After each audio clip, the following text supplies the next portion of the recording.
Today's interview number 2 in the biography of a dance. And today is October 3rd, and our last interview was 3 weeks ago. Wow. And our next one is 3 weeks from today. Okay. So the question is, Larry, whether you think that, chronologically speaking, we're in the middle, in terms of timing, but what does it feel like to you? Because that's kind of an artificial construct in terms of the way you work. Mm-hmm. Does it feel like you're in the middle of it, or? Yeah, I definitely feel like I'm in the middle of it. And I usually don't work consecutively through the music, but for some reason in this process I am. And it's about 13 and a half minutes long, and I'm at like 10 minutes. Although the first 10 minutes need a lot of work, I'm at least building a structure that's 10 minutes so far. So I'm at least 2/3 in. But I still feel under the gun and I need more time. Well, what's the gun exactly? What is the gun? Oh, I think it's just my own, the pressure of maybe having an idea. I'm actually, at this middle stage, I can actually visualize what it might look like or what I want it to look like. And so I feel like I'm racing to get to that goal of what I think it can be. Mm-hmm. Whereas in the very beginning, I didn't know what it could be. Mm-hmm. So it's okay to conceptualize ourselves being in the middle. Mm-hmm. One thing you said when you first came in to the room was that since you hadn't seen them for a week, mm-hmm. and you said you were losing momentum. I know. So do you mean mentally in yourself you felt it, or where is the momentum? I feel like sometimes when you're immersed in it, your brain is more committed to that process. But a lot can happen in 7 days if you don't see people, and your mind drifts, and so I feel like, I want to get back into the momentum of it. So is it like, do you feel like life gets in the way? Yes. Seriously? Yeah, life does, but also my life, the dancers' lives, the Montclair's schedule life. So there's so many things. This isn't the only thing that everyone is focusing on. Mm-hmm. And right now, I think with that junction of inspiration and goal is I want to be around it more often. Mm-hmm. So if you could do this in the ideal sense, would you like to come back tomorrow and the next day and the next day? Ideally for me, every other day. So I have other day. Moment, and then a day to breathe and digest, and then another moment. Yeah, like a Monday, Wednesday, Friday is fantastic. I see. For a good 2 months. I see. So that would be the ideal. That's for me the ideal. But in terms of your career, your structure of the way you do your choreography, it doesn't often come out that way. It doesn't often get planned that way, or No, I mean, sometimes when it's my own schedule and my own company, I can plan it that way. But in a university setting, you're going with my schedule, their schedule, everybody's schedule. But for the most part, it's been pretty consistent. But they seem these students seem very apt. Yes. Yeah, they will. And I get nervous that they won't remember everything, right? And so then it takes an hour to get everything back. Mm-hmm, mm-hmm, and so that's an hour less creative time. Mm-hmm. No, and I'm not as patient during that time because I feel most at home when I'm making new. And if they're reviewing, what am I doing? So let's talk about Mad Rush. Yes. Is that the title of the work, or do you not have a title yet? I do. I love that title. It's the title of the piece of music, yes. But and sometimes I think it's lame to just take the title of the music and make it the title of the dance, but what a great title, Mad Rush. It works very well. And the way that the composition is, it's this repetitive theme that repeats 11 times, so it's very ABA. And I like that idea of a rush. Now, how did you come upon this piece of music? Oh, I've been listening to this piece of music for probably 5 years at least, 5 or 6, 7, 8 years.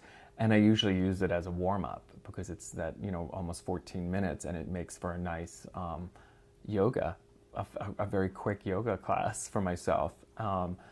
So to me, it's a very grounding piece of music. I use it to be calm pre-show. Now, I noticed, we talked last time, a few weeks ago, you talked about, I don't want them to do moves that are based off of a 44-year-old man's body. In a very modest way. But I noticed today, I made a note that you were more, for about 10 or 15 minutes in there, you were really in among them and actually doing a lot of dancing for a while there. Yeah, and so what the spirit moves you? I'm just exactly. Yeah. Well, I feel like I want to be engaged and I want to be physical, and I've been sitting all day since 5 a.m, and so I probably was just roaring to. But you see how much let loose. How much it is in relation to your own body, and I feel like it's very pertinent in terms of what you were doing today before you got here, or no? Oh yeah, Sitting in a plane and then coming here and wanting to move, yeah, just to be physical, yeah, and also my body feels good, miraculously, and I also know that I can, if I engage physically, I get their attention too. And they don't always want to be generating vocabulary. Dancers also want to follow, and I'm taking that cue. But see, I like the fact that your awareness of your body and what you did today or didn't do sitting in a plane, I feel like that is contributory to the work in the end. It's like me being physical. Yes. Yeah. Oh, that's nice. I hope so, and it's nice to see them physicalize my movement at a 19-year-old in a 19-year-old fashion. Indeed. So it's like, oh wow, yeah. They actually bring more life to what I give them. It was a very important moment, I thought, in the rehearsal. A very important moment. So let's see. Let's talk about this. Guardian of the dance and guardian of them. That's another quote that I pulled from our other conversation. I just thought it was such an interesting way to think about who they are and what the dance is. Can you just say a little more about how it is feeling like you're a guardian when you're doing it sometimes? Gosh, I can't believe I said that. What did I mean? So I'm a guardian of, taking care of them, you mean? Or taking care of the dance? Or sort of, yes, in some way it was a very proprietary feeling that I got from you when you said it. Every day's a new day. Let's see. So I think part of it is if I'm creating, and there's a lot of my vocabulary, my dance steps in the dance, I want to take care of it. But I'm also allowing them to create a lot, so I want them to have ownership of it as well. I just think that work or anything in life is stronger when you have full investment from everybody, and so I'm trying to give them that ownership of it. Now, sometimes I felt that you did a lot of this today, like when you were... Probably stress. Okay, well, no, but then I thought I wanted to make sure and ask you, not to mimic you, but do you feel like it's all in your head and you're trying to bring it back up to the conscious level, or do you feel like you're absorbing to then make something and then recycle it out to them, or is it both? I think it's a little bit of both, and I'm constantly fishing. I'm really fishing here. I'm fishing. You mean in your mind?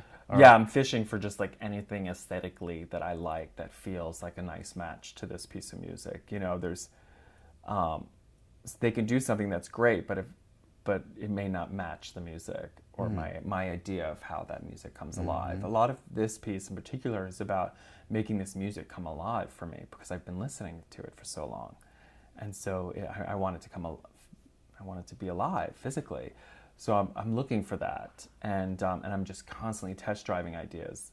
I want this constant flow, people in and out of the stage space. But I'm also doing something like this because I'm trying to, I think, partly focus on what it is. With 25 people in the room, if I'm looking at only 8, I'm trying to block out the rest. Like blinders on a horse. Yeah, I think sometimes, especially in today's rehearsal, I'm really trying to put the blinders on. and focus. This is something, would you say, in terms of this beginning, middle, and end thing that we thought of, do you think this is something that would tend to come more and when you're into the thing than at the beginning? Yeah. Oh, yeah. At the beginning, I'm looking at everybody. Yeah. And I'm trying to find out what makes everybody unique. And now I'm looking at in groups of people, smaller groups of people, and I'm looking at how it's flowing and more of the particulars and how they're digesting what I give them. So another thing I noticed today, as opposed to a few weeks ago, is both.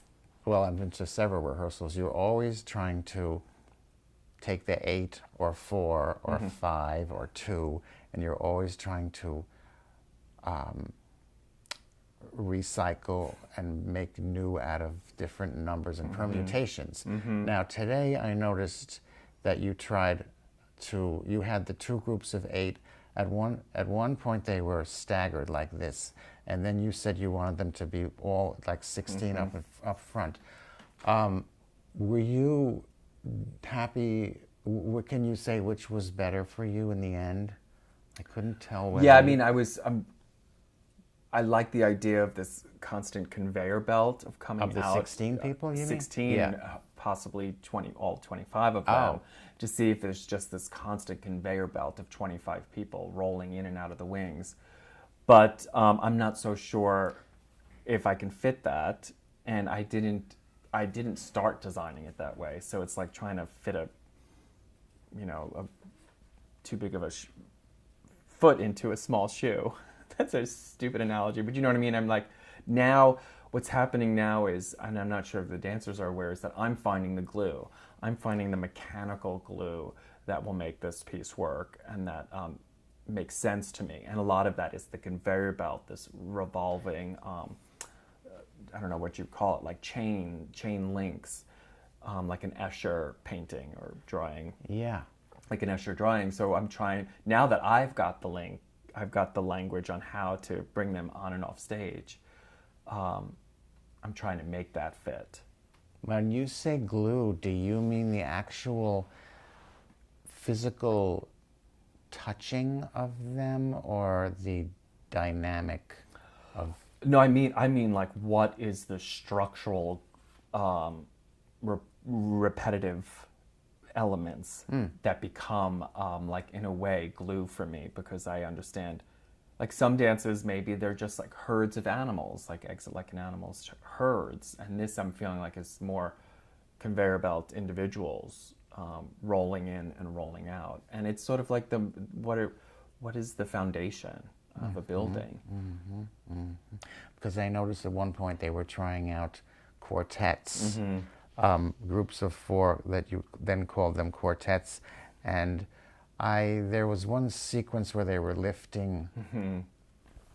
There was a whole lifting thing going on, and I felt like you were trying to, from where I was sitting, it looked like you were trying to get a kind of trope going, a replication of but the idealized one, without mentioning names. It seemed like the others, it was hard for them to come up to the level of the ideal one. So yeah, exactly. I find something and I think of that as being my prototype, and then I'm trying to match other people to the prototype, like manufacture 2 more of that. What I saw, one is just out of sheer numbers, so I can keep multiplying the cast that's on stage, and I like that visually, but like you said, not. Maybe the magic is just in the prototype, not in the duplication of it. Maybe. Yeah, but maybe. You then said, right after that, you said, we have a lot of material, and you said it in a kind of jokey way, but I think based upon what we've talked about before, and knowing that now you upload this and go home and look through all these modules, or whatever you want to call them. That's right. So is it become daunting sometimes when you...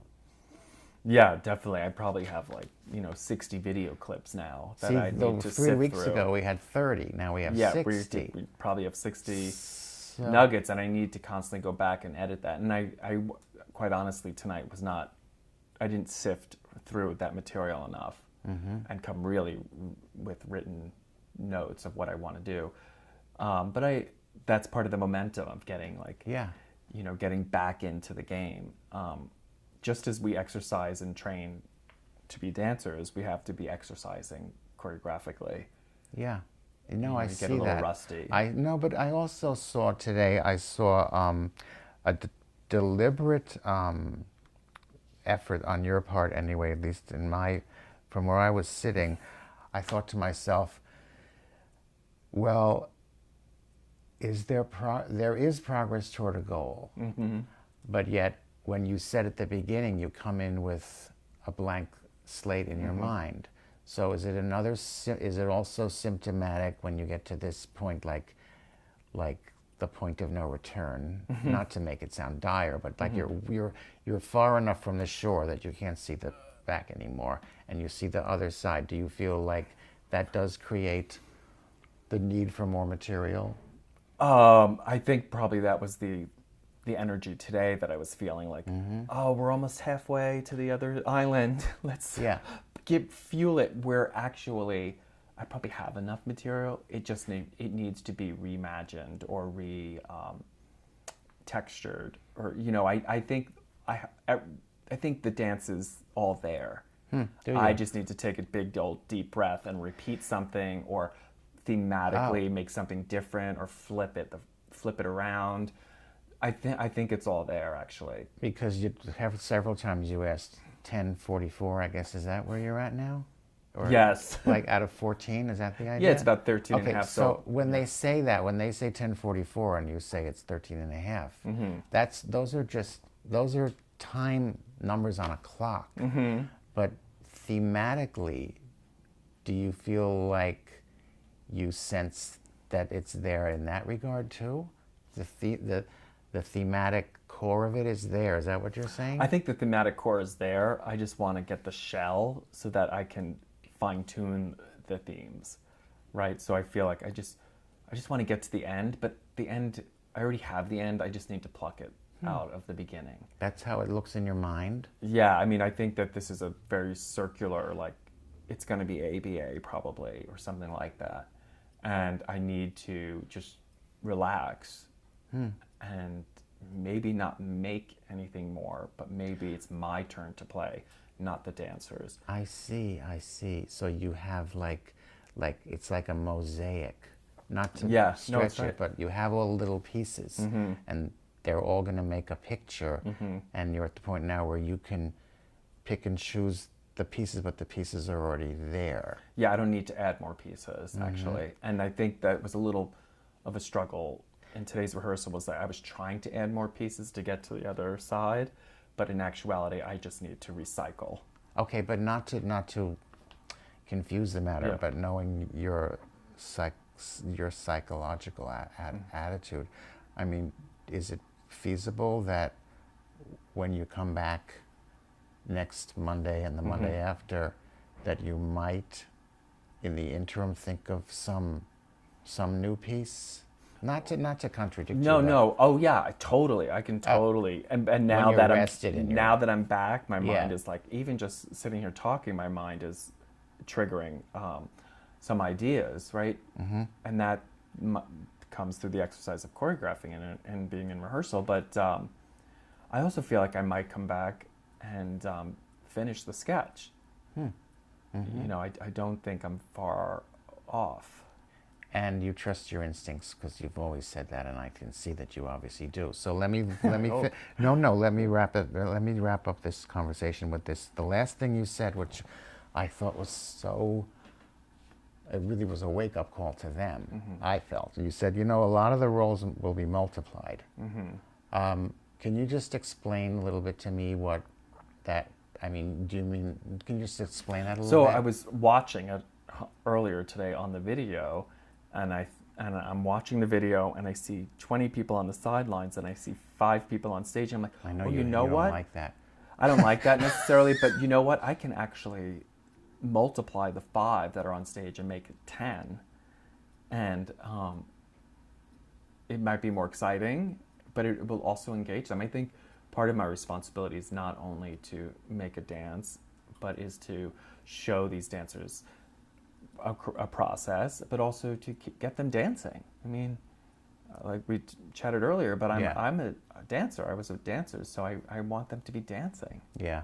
You know, there's family in the audience. You don't want the family to see their dance for 5 seconds and they're gone. But you know, Larry, the other thing is that I'm not being a dancer, but watching many, many, many hours of dancing and knowing the dancers, that I feel like dancers need to dance as much as possible. That's like their natural state. Is that? Yeah. Oh yeah. Like if they're not dancing, they're waiting to be dancing, or they're getting over the fact that they just did a dance and they're waiting for the next one, or they're thinking about it. And I'm feeling that. Or they're dancing in the wings while they're waiting to make their entrance. So why? Let's showcase it. Why should we let them dance in the wings when they can dance in the spotlight? Well, great. So we'll continue. Yes. Great talking to you again. Thank you.